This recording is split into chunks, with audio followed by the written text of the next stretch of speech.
Hey everybody, it's Chris Loud.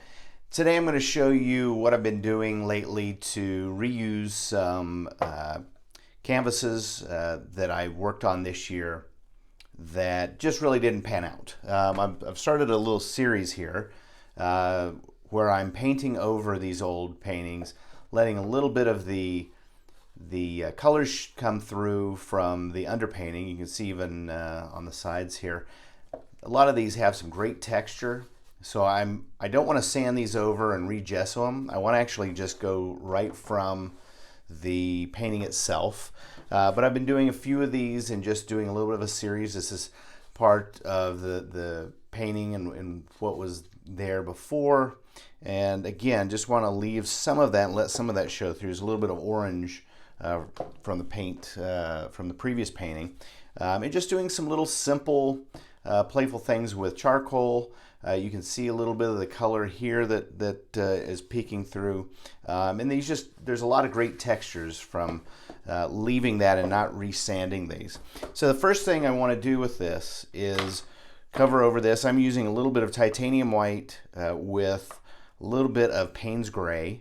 And you really can use any color on this. I'm just kind of going with a little black and kind of a black and white look for all these, but you really could play with this with, a completely different color scheme if you wanted to, really whatever you wanted to do. I'm just using an old color shaper, silicone paintbrush here to get some of this white on there, and you can already see that I've got some of the texture kind of peeking through. I don't want to completely cover this up with just solid white or a solid color and start there. If I was going to do that, I would probably just, like I said, probably sand this a little bit or just use some gesso to kind of reestablish the canvas and take the previous painting and just kind of remove it. But I do want some of the color to show through. And in here, like I said, the nice thing is, this is not an uncommon technique to go ahead and reuse a canvas. But typically, and I've done this as well, like I said, you resand it. You kind of get it down to a nice smooth level, put some gesso on there, and then, start over after you let that dry. Now, I'm going to let this dry, but you can see I've got some texture with the paint that I've put down, just a little bit. And if I wanted to, I could take a paper towel and even kind of remove some of this and make some other textures. So I think what I'll try on this one that I haven't done the other, I'm going to kind of even that up just a little bit more. And then I have some bubble wrap here. I'm just going to put that down and kind of press that in and just see what it looks like. It's a great opportunity as well to just kind of experiment. So I really like that, how that looks there. Got a little bit of bubble wrap on this side. I think I'll end up with some good texture and a little bit of the paint peeking through from the underpainting. So I'm going to let that dry and we'll come back and we will get to work on this piece. Okay, so we're back with this canvas is dry. You can see some of the texture down here. We've got the texture from the bubble wrap, some scratches, just some other random textures that were part of the painting, the original painting. I'm going to bring in some charcoal and start off with some charcoal.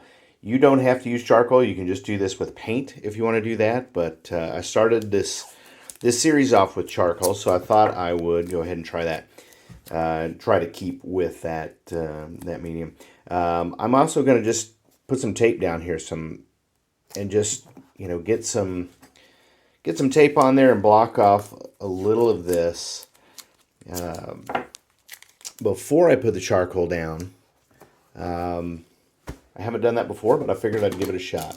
So I'm going to grab some charcoal. I think this is either soft or medium. Now the other ones in the series that I've done, you can see that I've left the sides white. So I'm going to go ahead and just keep with that to keep them consistent.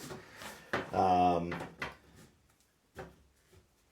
we'll just play a little bit here and see what comes out. Now you can see as soon as I start putting some of this charcoal down what the texture looks like underneath. Also want to make sure I get on the bottom and top part of that. And I think I'll just start with that. Now, I've got gloves on because I'm going to be really getting a lot of charcoal moving here. And right away, I like this. I like how I'm seeing the bubble wrap part down there. Do a little bit on the bottom and the top. And one thing I'm going to try, or not try, but do, if I can find my brush here, I'm going to use this inexpensive brush. I cut the tip off. It had some kind of wispy tip. And add a little water to this. And before I do that, let me grab this paper towel. Just kind of give it a quick brush. But you'll see as I start adding water to this that it changes the look of the charcoal. And I kind of want to be rough with this and get the edges a little bit rough. I don't want this to be real smooth. And I'll take my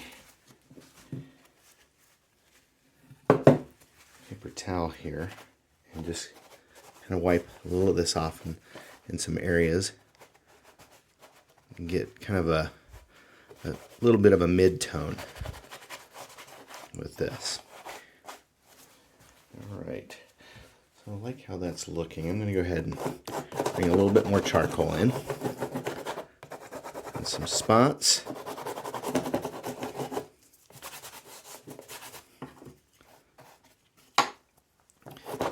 And I'm kind of doing a little bit of scratching with this charcoal to make some other textures. And just as you start using your hand to move this charcoal around, you'll see that I'm taking a little bit of the charcoal off, so I'm exposing a little bit more of that bubble wrap. And now I'm just going to use my hand and get that wet. Just kind of start playing here a little bit. And let me grab a palette knife.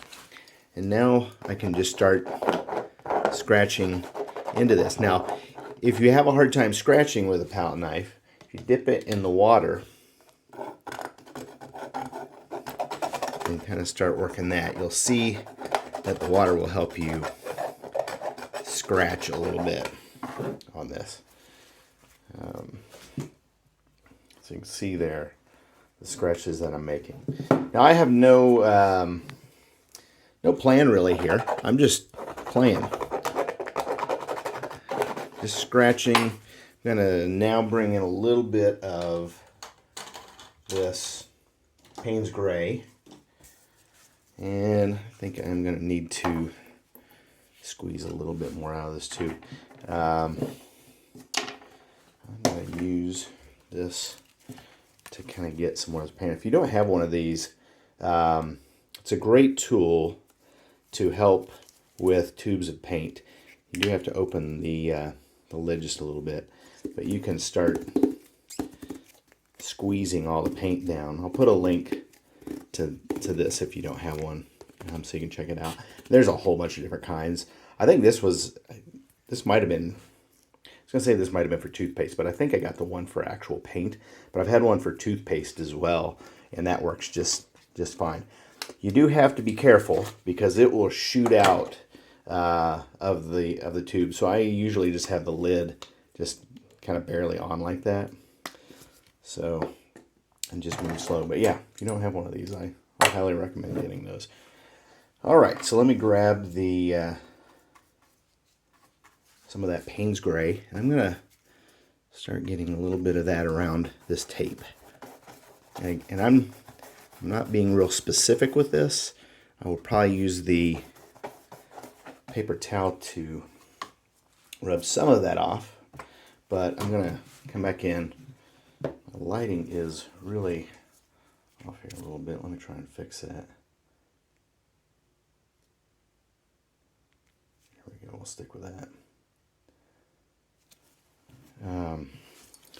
And I'm going to start just doing a bit of scraping so you can see as soon as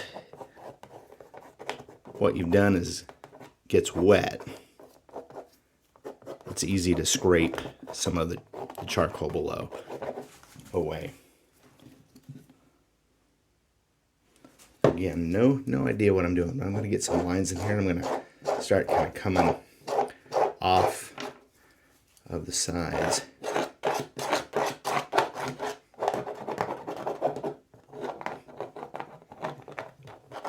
And let's go ahead and see what it looks like after I peel this tape off.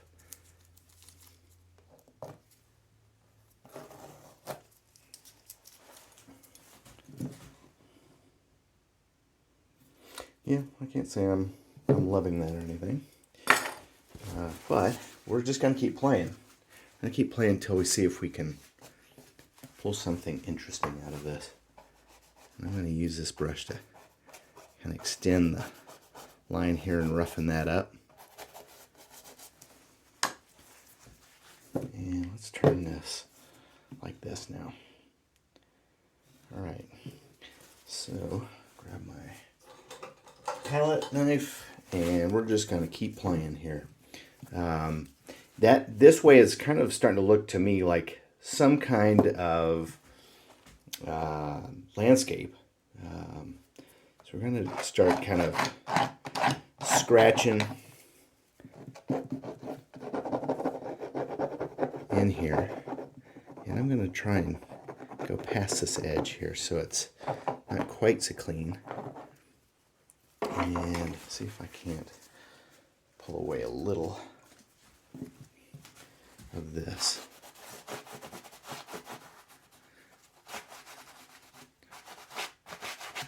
I'm liking that a little bit more. Let's see how it is here. I think you get the idea what I'm doing here, but it's just a matter of continuing to play and seeing what you can kind of pull out of what you're laying down here.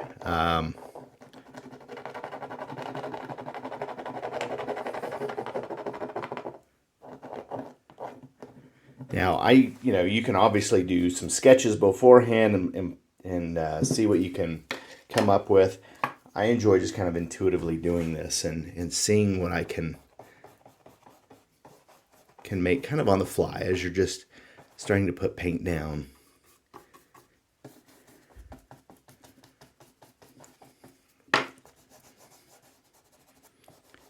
And getting some inspiration just from the marks that you're laying down. I think I'm getting a little scratch happy here and really kind of spending too much time on that. So let's see where I'm at here. Okay, I'm going to wipe a little bit more of this away to expose the bubble wrap. I'm liking that texture a lot. If I can hang on to this piece. Yeah, I am liking that. I think I'm going to put another piece of tape down real quick, just over here, and extend this, even though I told you I'm going to try and keep those white borders. I think at this point I'm okay kind of exploring outside of that. I actually kind of like how that is looking. Let's pull that tape off and see where we're at here. But one of the things I try not to do on these is to overthink and to spend too much time on it, because I think it's very, very quickly you can really get yourself in a kind of a bind with these where you're now trying to create a little more than you intended. And I think part of doing this is that the kind of raw nature of just being intuitive and reacting to what you have, and letting some of that stick as you're doing it.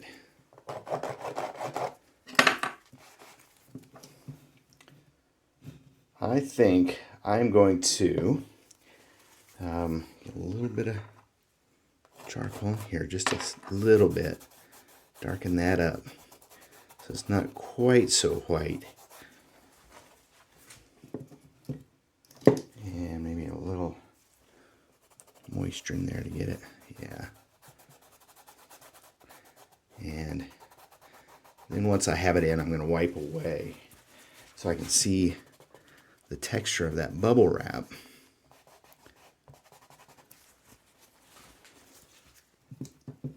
I think I'll wipe just a little bit more away. And then I'm going to try and just stop with that. Because what I want to do is give it a little time to just sit, let me kind of digest on what I'm seeing. Real quick, I'm going to take a wet paper towel and just kind of work these edges a little bit and kind of blend any of the darkness back into the centerpiece. Okay, that's where I'm at. See, one other thing I'm going to do before I stop, even though I already said I was going to stop, I'm going to try and close this circle up here. And I think I'm going to leave it right there for now. And I will probably come back to that and play with it a little bit more. But I don't want to overpaint or overwork this. And I want to give myself time to come back to it and look at it with fresh eyes, because I might come back to that and really kind of like where it's sitting. So, all right. Well, if you like this video, feel free to give it a thumbs up. If you want to see more of these, feel free to subscribe. Thanks for watching, and keep on painting. Well, as you can see, I did come back and make some changes and finish this piece up. I'll show you some different orientations here, but I'm pretty happy with how this one turned out. I think this one right here is my favorite orientation. So let me know if you have any questions or comments.